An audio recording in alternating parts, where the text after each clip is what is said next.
Reusing CSS rules reduces the amount of code you need to write and maintain, and can result in a more consistent appearance of pages in your site.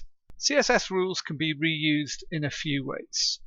Firstly, we have seen how storing CSS in an external style sheet is preferable to internal or inline styles, as the rule sets can be used on multiple pages.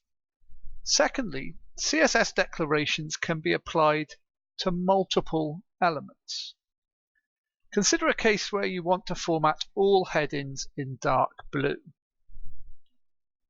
You could set up separate rules for each heading selector, as we have done here, but it is more efficient to create one rule that defines the common characteristics, then add all the selectors that you want it to apply to, separating them with a comma. You can then set further rules for the individual heading elements. For example, if we want the H1 headings to be 24 pixels in size,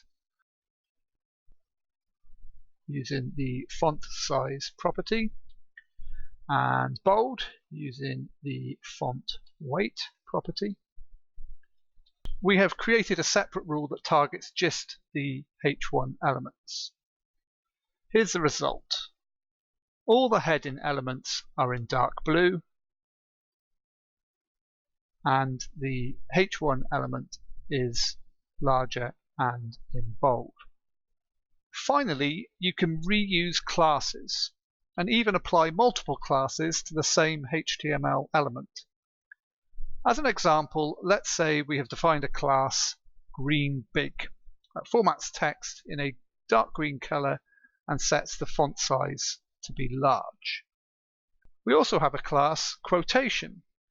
This style sets the font to be a cursive font and aligns the text centrally. We can apply both classes to an element.